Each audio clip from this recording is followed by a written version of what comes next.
First of all, good afternoon to all the conference members. My name is Bratan Costin Andrei, and I will present you my paper that is part of an European project named Nerve Repack. It's called Neural Implants for the Neuroprosthesis Radio Communications with the Patient Nervous System. These are the team that made possible this achievement, this article. First of all, some words about the National University of Science and Technology Polytechnica Bucharest, or simply PUB, Polytechnica University Bucharest. It represents one of the fundamental and prestigious institutions of Romanian education, and every year it participates in many research programs of the European community, and nevertheless of international programs. PUB has rich experience in project management, currently coordinating over 700 national and 57 international research projects, and is also a part of top 500 universities in the world. Some words about the Nerve Repack project. Is a groundbreaking research project that aims to transform the lives of individuals with amputated or paralyzed limbs. The project mission is to design and fabricate innovative implantable neuronal interfaces that can bidirectionally communicate with some types of exoprosthesis or exoskeletons. This pioneering initiative seeks to address the current limitations of medical devices for individuals that either lost their limbs or are paralyzed, offering a new horizon of mobility and sensory experience. Now I will start with an introduction. The majority of forearm prostheses currently available on the market utilize microelectric actuation, which is controlled by signals acquired from the muscles remaining in the amputation stump. However, these prostheses typically offer limited range of movements and are difficult to control for the specific person, the amputee. The muscles in the stump are no longer able to control the movements of the amputated hand and fingers in a natural way due to the deterioration caused by the decreased stimulation and motion. So during time, there is a problem with those specific models in the market. Nevertheless, signals from the remaining muscles in the stump can be used to command microelectric prosthesis movements after the amputee has learned to associate old neural commands with new desired movements of the prosthesis. This process is challenging and it takes a lot of time. For the amputee, of course, this can damage the state of the person that is either amputated or has an amputated arm or is paralyzed.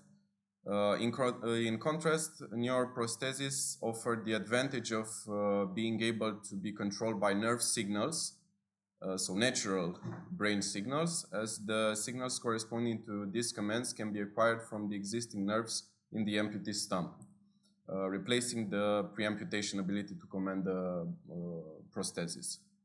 The control of the movements of the forearm neuroprosthesis is achieved through the acquisitions of signals from the motor fascicles of the median and ulnar nerves of the stump.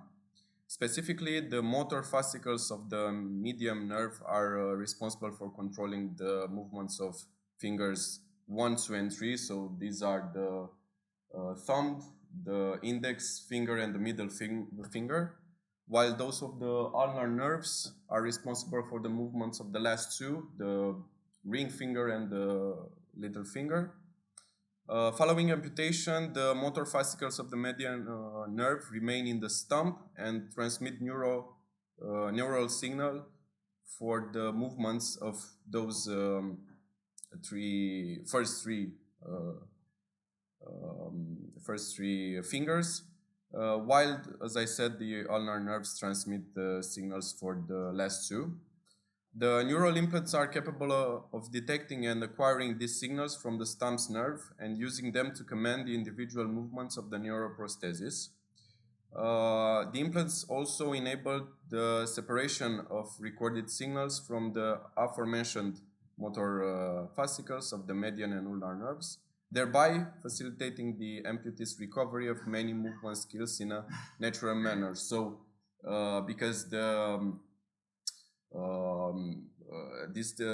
device will be connected to the ulnar and the median nerves, it doesn't need time to acquire new movements. They're also connected to the brain neural system.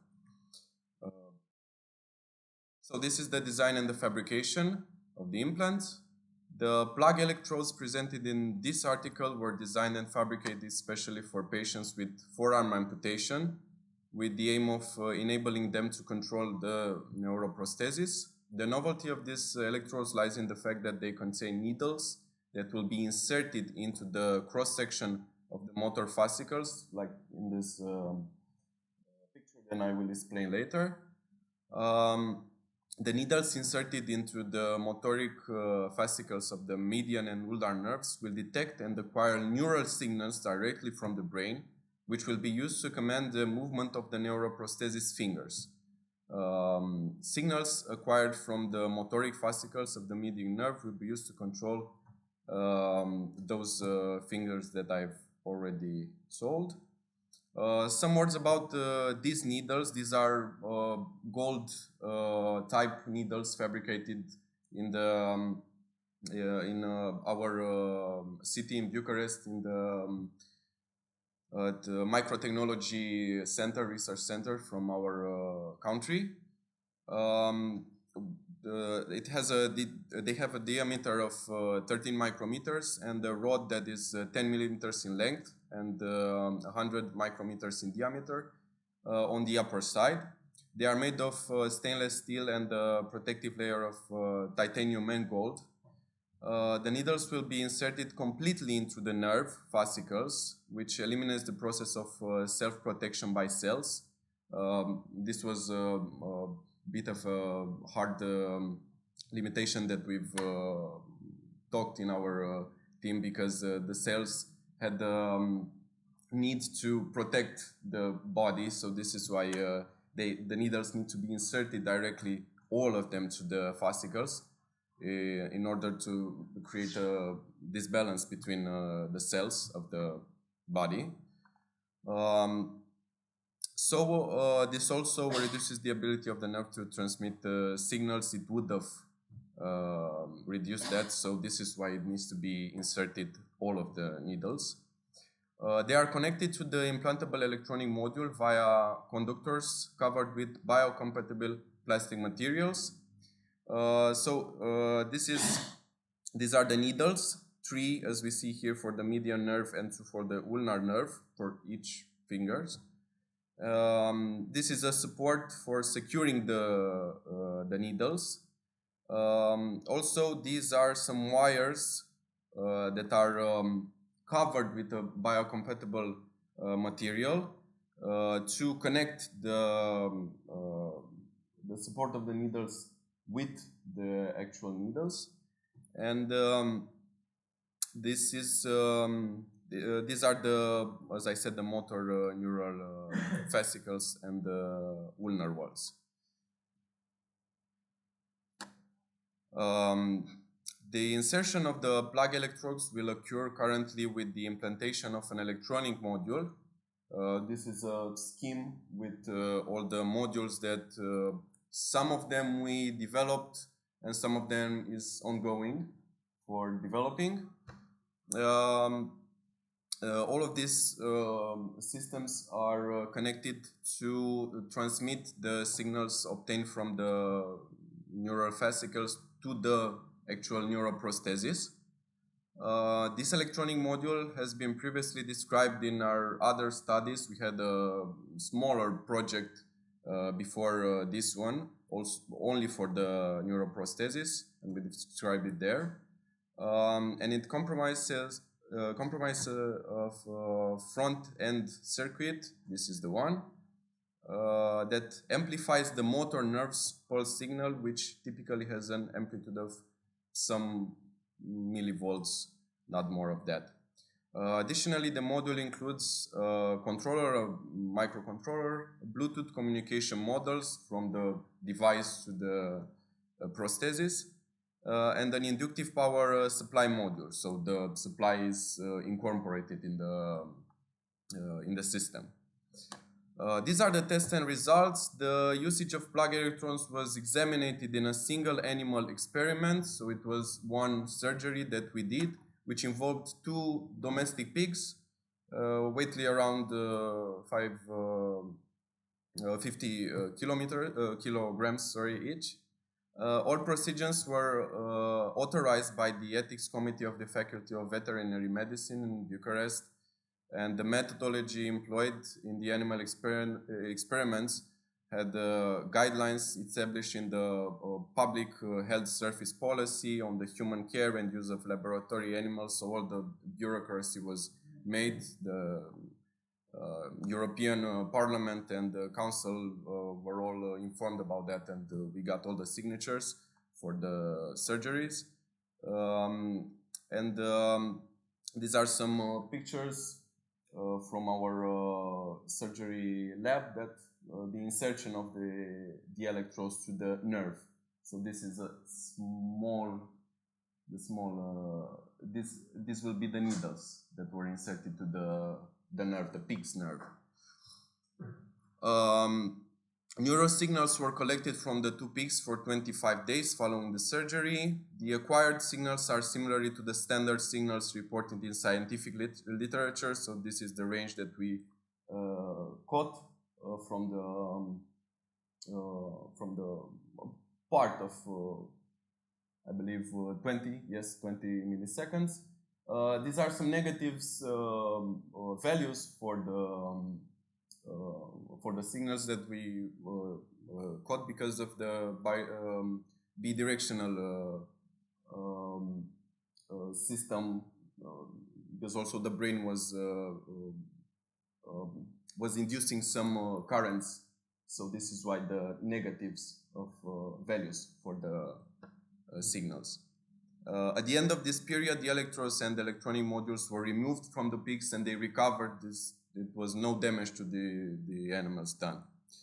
So as a conclusion, the plug electrodes have been designed to facilitate the acquisition of signals from both the motoric fascicles of the median and ulnar nerves.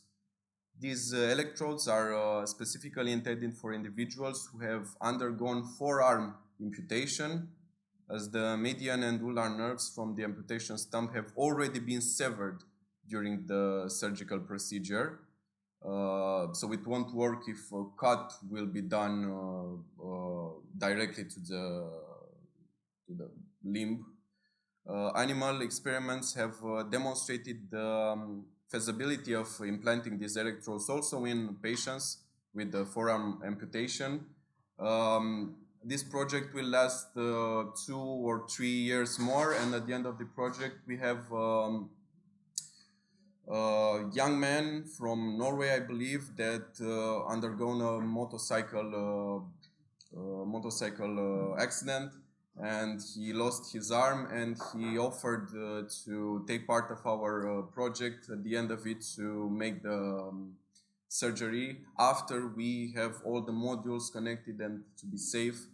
So the most significant advantage of this novel type of electrodes is that it enables the patient to control the movement of each individual finger on the neuroprosthetic device. Okay, so this was my presentation. Thank you very much for listening to it.